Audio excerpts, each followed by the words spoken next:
वाला है residential status and tax incidence. आज हम ये दो टॉपिक पूरे अच्छे से करेंगे, बहुत ही अच्छे से करेंगे, ठीक है। लो आपको ना आपने आपसे पहले जितनी भी वीडियो मैंने डाली हुई हैं 2 या 3 लेक्चर मैंने टैक्स के डाल दिए, तो आप प्लीज़ उनको देख लीजिए ताकि आपका बेस अच्छे से क्लियर हो जाए, क्योंकि जब तक आपका बेस अच्छे से क्लियर नहीं होगा आपको आगे वाले लेक्चर समझ में नहीं आएंगे, ओके। और अगर अभी तक आपने चैनल को सब्सक्राइब नहीं किया तो प्लीज़ चैनल को सब्सक्राइब कर दीजिए, वीडियो को लाइक तभी करिए जब आपको अच्छी लगे। चलो स्टार्ट करते हैं। रेजिडेंशियल स्टेटस, देखो पहली बात तो ये रेजिडेंशियल स्टेटस का मतलब resident in India, meaning resident है या नहीं है, ऐसा राइट। तो हम सोचते हैं कि कोई इंडिया के अंदर अगर कोई रहता है तो वो रेजिडेंट है, अगर इंडिया के अंदर नहीं रहता तो वो इंडिया का रेजिडेंट नहीं है, समझ रहे हो। तो हम यही सोचते हैं कि एक होता है सिटीजनशिप, कि सिटीजन वो इंडिया का है या नहीं, मीनिंग वो रहता है तो इंडिया का है, अगर वो नहीं रहता तो सिटीजन इंडिया का नहीं है। बट जो रेजिडेंट है वो थोड़ा सा अलग है, मीनिंग वो टैक्स के अकॉर्डिंग टू हम देखेंगे इनकम टैक्स में रेजिडेंशियल स्टेटस का मीनिंग क्या। सबसे पहले हम ये देखेंगे आज हम किस किस का स्टेटस देखने वाले हैं। हम देखने वाले हैं इंडिविजुअल का, हम देखने वाले हैं HUF का, हम देखने वाले हैं BOI बॉडी ऑफ इंडिविजुअल या फिर एसोसिएशन ऑफ पर्सन का, हम देखने वाले हैं फर्म का, हम देखने वाले हैं कंपनी का या फिर किसी भी आर्टिफिशियल जुडिशरी पर्सन का, ठीक है।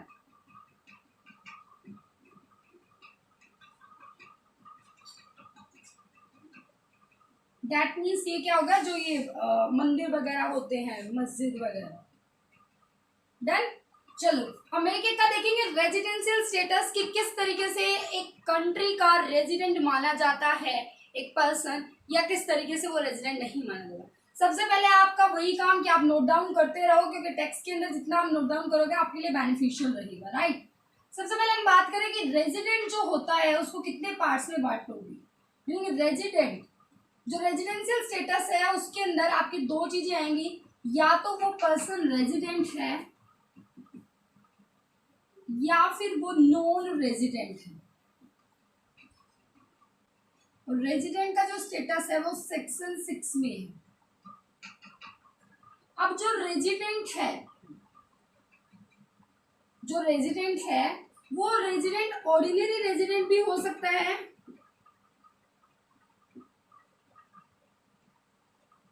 और नॉट ऑर्डिनरी रेजिडेंट भी हो सकता है। यहां तक समझ में आया, ध्यान दे लो।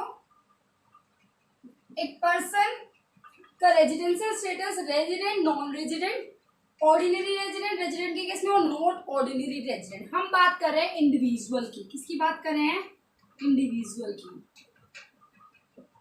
इंडिविजुअल के केस में। तो ध्यान से सुनो, जब हम रेजिडेंट और नॉन रेजिडेंट देखेंगे ना कि वो पर्सन जो वो इंडिविजुअल है मिस्टर एक्स, ये रेजिडेंट है या रेजिडेंट नहीं है, जब हम ये चेक करेंगे तो हमारे पास दो बेसिक कंडीशन होंगी, और वो जो दो बेसिक कंडीशन होगी उनमें से आपको सिर्फ एक मानना जरूरी है। मीनिंग ऐसा नहीं है कि आपको दोनों ही बेसिक कंडीशन को मानना जरूरी है, बिल्कुल नहीं। आप उन दोनों बेसिक कंडीशन में से किसी एक को मान सकते हो, आपकी मर्जी। अगर आप किसी एक बेसिक कंडीशन को मानते हो और मानते नहीं, एक कंडीशन को आप फॉलो, मीनिंग एक कंडीशन आपके ऊपर एप्लीकेबल है तो आप रेजिडेंट माने जाओगे। दोनों है तब भी आप रेजिडेंट माने जाओगे, बट अगर एक भी नहीं है तो आप नॉन रेजिडेंट माने जाओगे। समझ में आई बात। दूसरी बात, रेजिडेंट के केस में ऑर्डिनरी और नॉट ऑर्डिनरी रेजिडेंट का मीनिंग क्या है। ऑर्डिनरी रेजिडेंट और नॉट ऑर्डिनरी रेजिडेंट के अंदर आपकी 2 एडिशनल कंडीशन है।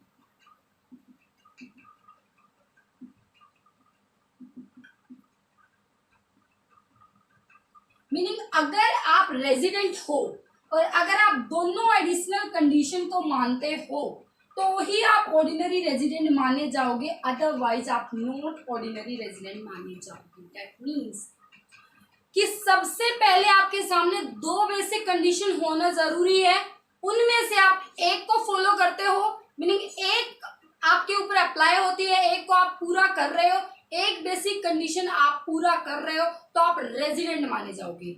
प्लस में अगर 2 एडिशनल कंडीशन भी आप मान लेते हो, पूरी कर लेते हो, तो आप ऑर्डिनरी रेजिडेंट माने जाओगे। और इनमें से अगर आपने एक भी नहीं मानी ना, तो आप नॉट ऑर्डिनरी रेजिडेंट माने जाओगे।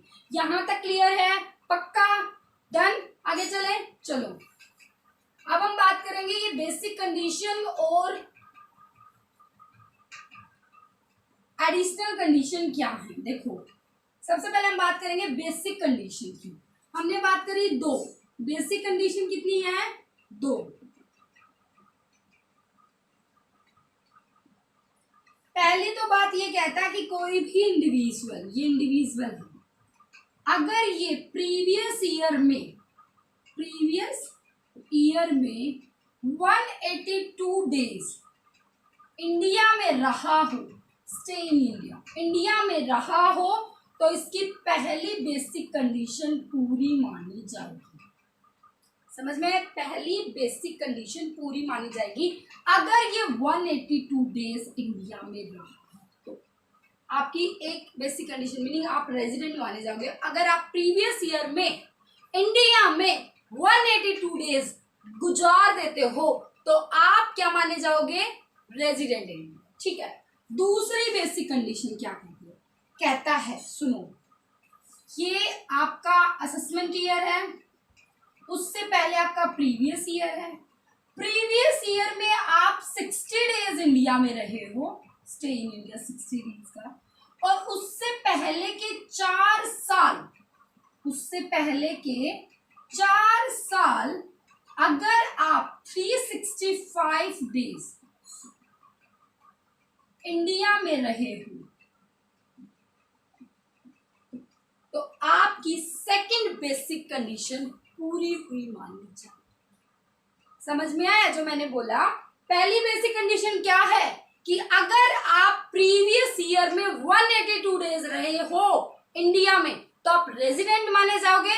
दूसरी बेसिक कंडीशन कहती है कि प्रीवियस ईयर में आप 60 साल और उससे पहले के 4 सालों में अगर 365 डेज इंडिया में रहे हो, तो आपकी सेकंड बेसिक कंडीशन फुलफिल हुई मानी जाए। इनमें से अगर एक भी कंडीशन आप फुलफिल कर देते हो, तो आप रेजिडेंट कहे जाओगे इंडिया के। ठीक है।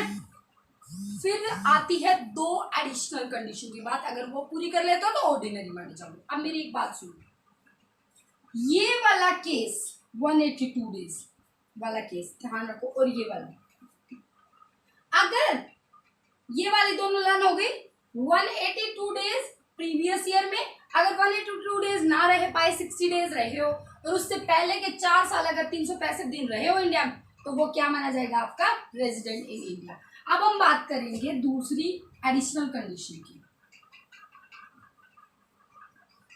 एडिशनल कंडीशन क्या बोलती है?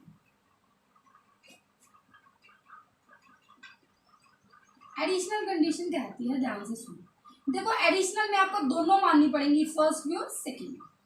पहली एडिशनल कंडीशन बोलती है ऐसे ही, देखो, ये आपका असेसमेंट ईयर है, ये आपका प्रीवियस ईयर। प्रीवियस ईयर से पहले के 10 सालों में 1 साल, 2 साल, 3 साल, 4 साल, 5 साल, 6 साल, 7 साल, 8 साल, 9 साल और 10 साल।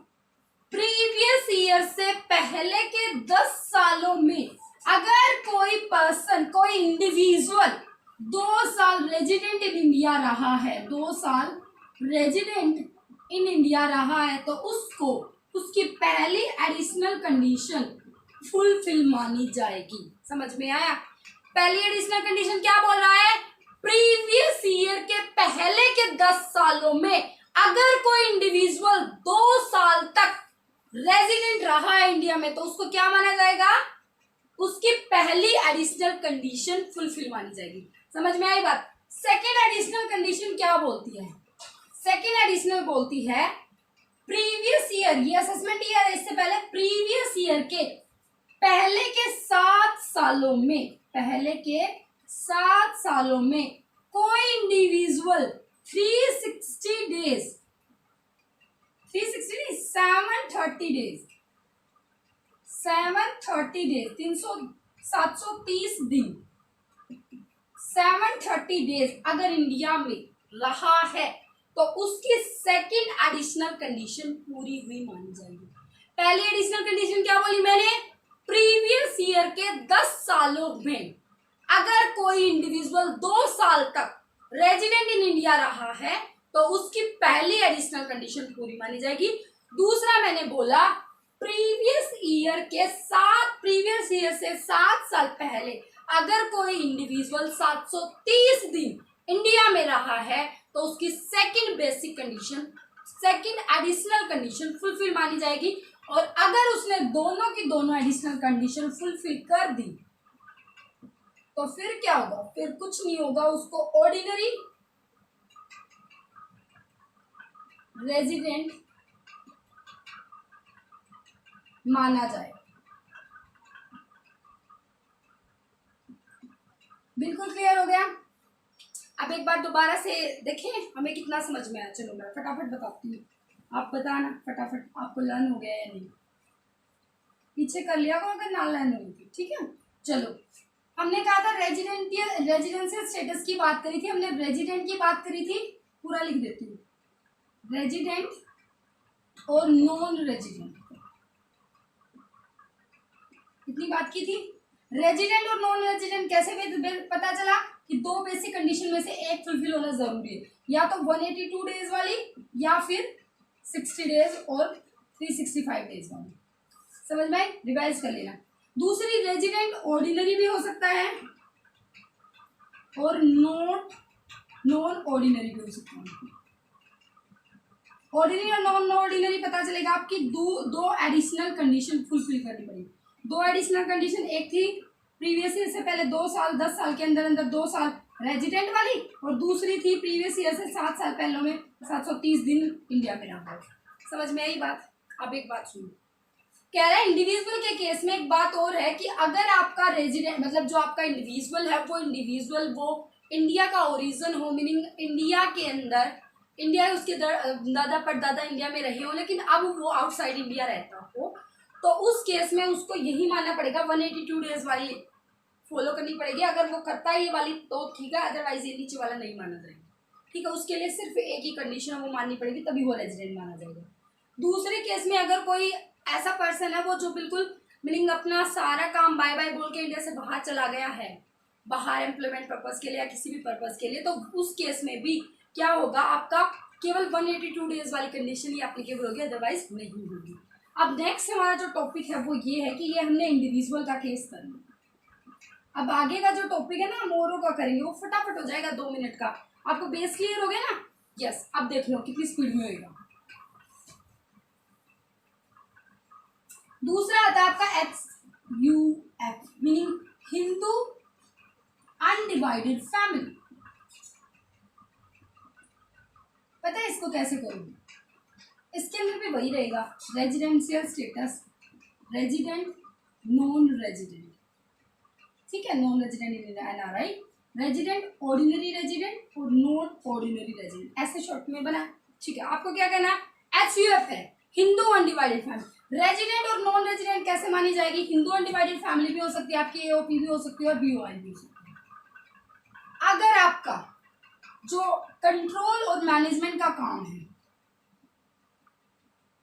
अगर वो इंडिया में हो रहा है, जरूरी नहीं कि होली हो रहा हो, चाहे एक सिंगल पार्ट भी इंडिया में हो रहा हो, अगर वो इंडिया में हो रहा मैनेज कंट्रोल एंड मैनेजमेंट का काम, तो वो रेजिडेंट माना जाएगा, अदरवाइज नॉन रेजिडेंट माना जाएगा। समझ में आई बात? दूसरी बात, ऑर्डिनरी और नॉट ऑर्डिनरी के केस में जो HUF है ना, इसका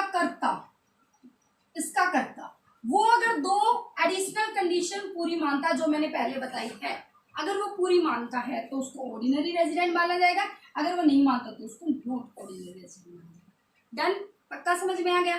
सेकंड हमारा कंपनी के केस में और देख लो फटाफट।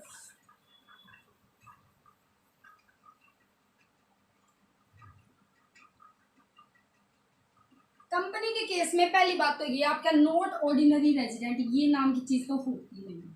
कंपनी के केस में या तो आपका रेजिडेंट होगा या फिर आपका नॉन रेजिडेंट होगा। अब ये रेजिडेंट जो होगा, अगर वो कंडीशन पूरी नहीं कर रहा होगा तो नॉन रेजिडेंट माना जाएगा। अब रेजिडेंट कब माना जाएगा? या तो वो इंडियन कंपनी हो या उसका कंट्रोल एंड मैनेजमेंट इंडिया में हो रहा हो। अगर ये दोनों कंडीशन वो मानता है तो वो रेजिडेंट है, अगर वो नहीं मानता वो नॉन रेजिडेंट। समझ में आ गया? रेजिडेंशियल स्टेटस किस किस बच्चे को समझ में आया है? जिसको समझ में आया वो कमेंट कर देना, ठीक है। अब हम करेंगे टैक्स इंसिडेंस। बहुत ही आसान टॉपिक है, मजेदार तरीके से करेंगे इस टॉपिक को, ठीक है। ज्यादा तो नहीं हो जाएगा आज, या इतना ही करना है? चलो ये करते हैं टॉपिक मजेदार में, ध्यान से सुनो। टैक्स इंसिडेंस बहुत इंपॉर्टेंट टॉपिक है, बहुत बच्चे कंफ्यूज होते थे, इतना इजी टॉपिक है, इतना इजी टॉपिक है ना। अभी देखना इंसिडेंस, टैक्स इंसिडेंस। जो मैं बात बोलूँ ना सिर्फ वो लर्न करना, जैसे मैंने अपने तरीके से पढ़ा था, मैंने अपने तरीके से लर्न किया था अपनी ग्रेजुएशन के टाइम, मैं आपको सिर्फ वही तरीका बता रही हूँ, आपको भी उसी तरीके से करना है। मैं बात बता रही हूँ टैक्स इंसिडेंस के केस में आपको क्या करना है, आपको जो बात बताऊँ वो लर्न करो। पहली बात मैंने बोली, आपको याद करना है रिसीव वर्ड, याद हो गया? रिसीव। दूसरी बात याद रखनी है आपको, डीम टू बी रिसीव।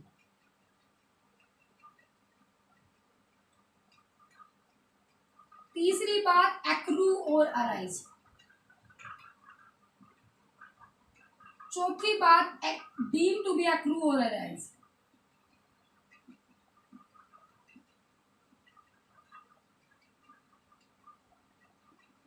पहले तो मैं ये बता देती हूँ टैक्स इंसिडेंस का मीनिंग क्या है। हम टैक्स इंसिडेंस को एक शॉर्ट फॉर्म में बहुत अच्छे वे में पढ़ेंगे।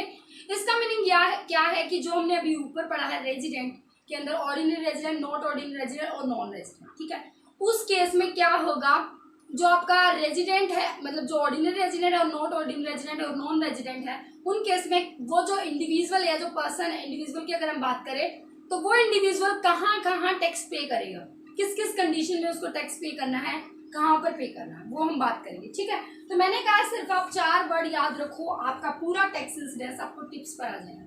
नंबर 1 रिसीव, सेकंड है deem to be receive, and third है एक्रू और अराइज, और फोर्थ है डीम टू बी एक्रू और अराइज। ये वर्ड याद हो गए। अब चलो शॉर्टकट से हम फटाफट पूरे को 1 मिनट के अंदर करते हैं कंप्लीट। देखो हम बात कर रहे हैं ऑर्डिनरी रेजिडेंट की, हम बात कर रहे हैं नॉट ऑर्डिनरी रेजिडेंट की, और हम बात कर रहे हैं नॉन रेजिडेंट की। इतनी बात समझ में आ गई? जिसके केस में टैक्स लायबिलिटी होगी, मीनिंग उसको टैक्स दे करना है, मैं टिक लगाऊंगी। इंडिया की बात हो रही है कि इंडिया में किसको टैक्स देना है, किसको टैक्स नहीं देना, ये बात हम कर रहे हैं। सबसे पहला केस याद रखना, आपको क्या याद रखना है, मैंने बताया था पहले, receiving income receive in India, income receive in India, India ये वर्ड आ जाए, income receive in India, whether accrue और अराइज इन इंडिया और नॉट। लास्ट में मैं आपको एक स्लाइड शेयर दे दूंगी, उससे आप देख लेना, पर अभी मेरी बात सुनो। मैंने पहले पॉइंट बोला income receive in India, whether arise और एक्रू इन इंडिया और नॉट। अगर एक वर्ड इंडिया में आ गया ना तो तीनों के केस में टिक। समझ में आया? वेदर एक्रू और अराइज इन इंडिया और नॉट, होए या ना होए, हमें इस बात से कोई लेना देना नहीं। सिर्फ एक बात इंडिया में हो जाए ना, जो मैंने चारों बात बताई उनमें से अगर एक भी बात इंडिया में हो रही है ना तो आपके तीनों केस में टैक्स लगेगा इंडिया के अंदर, तीनों पर्सन को टैक्स देना पड़ेगा इंडिया के अंदर। समझ में आई बात? सेकेंड बात कह रहा है income receive in India, income deemed to be receive in India, मानी जाएगी, डीम्ड मतलब माना, deemed to be receive in India, income deemed to be receive in India, whether accrue और अराइज इन इंडिया और नॉट, उसके case में भी तीनों के केस में टिक। थर्ड नंबर पर आता है, थर्ड नंबर पर मैंने बोला था एक्रू और अराइज, मीनिंग इनकम एक्रू और arise in India, whether receive in India और नॉट, इसका मतलब तीनों के केस में टिक। और चौथा पॉइंट फटाफट बताओ, income deemed to be accrue और arise in India, whether receive in India और नॉट, तीनों के केस में टिक। 4 केस समझ में आ गए? 4 दोबारा से इरेज करके बताऊं, पहले 4 समझ में आए। पहले मैंने क्या बोला, देखो ध्यान से सुनो, मैंने कहा था कि भाई 4 चीज याद करनी, सिर्फ आपको 4 चीज याद करनी है। कौन कौन सी याद करनी है? Number 1 receive in India, number 2 accrue और arise in India, number 3 deem to be receive in India, 4th deem to be accrue और अराइज इन इंडिया। पहला, इंडिया में इन चारों में से कुछ भी हो जाए, आपको क्या करना है? आपको तीनों में टिक करना है।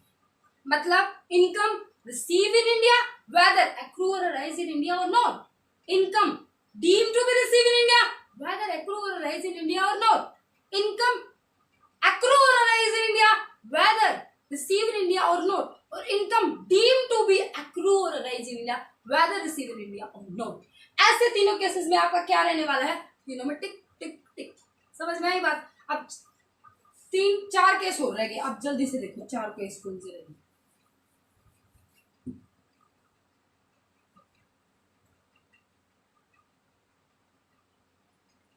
पांचवा केस आता है,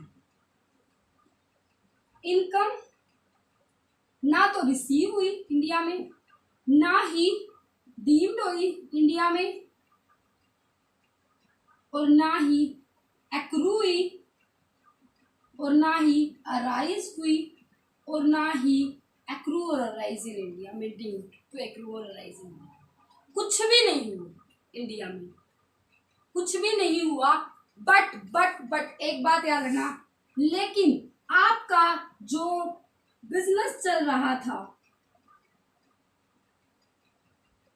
वो इंडिया में मैनेज था, इंडिया में उसका कंट्रोल और मैनेजमेंट था। तो ऐसे केस में आपका 2 का तो टिक और 1 का कट। समझ में आई? कंट्रोल देखना है। अगर कंट्रोल इंडिया में और बेशक इंडिया में कोई भी चीज रिसीव नहीं हुई हो तो आपका NOR नॉट ऑर्डिनरी रेजिडेंट के केस में टिक मिलेगा। ठीक है। 6 नंबर पर आता है कि इनकम कुछ भी इंडिया में नहीं हुई और जो आपका कंट्रोल और मैनेजमेंट का काम था वो भी इंडिया में नहीं हुआ, तो ऐसे केस में सिर्फ आपका ऑर्डिनरी रेजिडेंट रहेगा इन दोनों के केस में कट। ठीक है। 7th नंबर पर आता है कि इंडिया में कुछ भी नहीं हुआ और जो इनकम रिसीव हो रही थी वो इंडिया में नहीं हुई, ना तो इंडिया में रिसीव हुई ना डीम टू बी रिसीव हुई। जो हमने 4 केस पढ़े थे उनमें से कुछ भी इंडिया में नहीं हुआ और साथ के साथ जो इनकम रिसीव हो रही थी ना कहीं दूसरी कंट्री में वो अदर सोर्स से आ रही थी, अदर सोर्स से। तो ऐसे केस में 20 में टिक, इन दोनों में कट। और एक 8वां पॉइंट है, सबसे इम्पोर्टेंट पॉइंट है, सबसे इम्पोर्टेंट पॉइंट है 8वां, जो कि ग्रेजुएशन में तो जब करते हैं उस टाइम पर बच्चे गलती कर देते हैं। 8th पॉइंट है वो ये है कि income accrue arise deem to be accrue arise receive जो भी कुछ वो इंडिया में नहीं हुई, मीनिंग वो किसी प्रीवियस ईयर में पहले के कई सालों में, बहुत पहले के सालों में 4-5 या 2-3 सालों में कहीं कहीं और फॉरेन में वो रिसीव हुई थी, लेकिन इस प्रीवियस ईयर उसे रेमिटेड टू मीनिंग भेजा गया है इंडिया में। तो ऐसे केस में तीनों के केस में कट आएगा। अब ये तीनों के केस में कट क्यों आया? क्योंकि जब वहां पर पहले कभी रिसीव हुई होगी दूसरे देश में कहीं पर भी तो वहां पर टैक्स लग गया होगा। अब वहां से भेजी जा रही है वो इनकम रेमिट हुई है तो अब इंडिया में उसके ऊपर कोई भी टैक्स नहीं देना किसी ने भी, ना तो ऑर्डिनरी रेजिडेंट ने, ना नॉट ऑर्डिनरी रेजिडेंट ने, और ना ही नॉन रेजिडेंट। ओके, अभी आप स्लाइड शेयर में देख लेना, मैं अभी आपके सामने देती हूँ। और देखो यहाँ पर आपको सामने दिखाई भी दे रहा है टैक्स इंसिडेंस इन ब्रीफ के अंदर the following table highlights the tax incidence in brief. अगर मैं बात करूँ, मैंने कहा था कि 4 पहली कंडीशन ऐसे हैं जहाँ पर आपको यस यस यस मीनिंग टिक टिक टिक लगाना है। ठीक है, तो जल्दी से पढ़ती हूँ मैं, आप फटाफट देखिएगा। Income receive in India whether accrue और राइज इन इंडिया और आउटसाइड इंडिया। एक बात है ना, इंडिया में इनकम रिसीव इन इंडिया, चाहे वो एक्रू और राइज इंडिया में हुई हो या नहीं हुई हो। समझ में आई बात? Second, income deem to be receive in India. एक बात मिल गई ना इंडिया में, चारों में तीनों में यस। ठीक है, वेदर एक्रू और राइज इन इंडिया और आउटसाइड इंडिया। नेक्स्ट है इनकम एक्रू और राइज इन इंडिया, मिल गई ना एक बात, वेदर रिसीव इन इंडिया और आउटसाइड इंडिया। 4th नंबर पर आता है income deem to be accrue और rise in India, whether receive in India और आउटसाइड इंडिया। 4 केसेस पहले पक्के समझ में आ गए। 5वां केस कह रहा है इनकम रिसीव एंड एक्रू और rise outside India from a business control or a profession setup in India. अगर इंडिया में वो कंट्रोल या प्रोफेशनल सेटअप है तो 2 के केस में यस और 1 में नो। 6 कह रहा है वो प्रोफेशन जो बिजनेस का था वो आउटसाइड इंडिया, वो भी सेटअप इंडिया में नहीं है, तो 1 के केस में यस है, खाली रेजिडेंट के केस में, बाकी में क्या no no no. 7th case हो गया इनकम रिसीव एंड एक्रू और arise outside India from any other source, अगर हो रही है तब भी 1 के केस में रेजिडेंट में यस, बाकी में नो। और 8th केस कह रहा है इनकम एक्रू और arise and receive outside India in earlier years, पहले के सालों में एक्रू और अराइज बाहर हो गई but later on remitted to India, लेकिन बाद में भेजी गई India during the previous year. तो क्या हुआ, पहले उस पर टैक्स लग चुका था, अब ना तो रेजिडेंट पे लगे, ना नॉट ऑर्डिनरी रेजिडेंट पे लगे, ना नॉन रेजिडेंट पे लगे। यहाँ तक क्लियर हो गया? ओके तो आपको सारी वीडियो पूरी की पूरी जो पूरा लेक्चर मैंने दिया आपको नोट डाउन करना है, अच्छे से नोट्स प्रिपेयर करने हैं, और फिर क्या था हमारा, फिर यहाँ पर भी हम धमाल मचाएंगे, 20 मार्क्स हमारे पक्के होंगे। Okay thank you so much, bye bye, take care.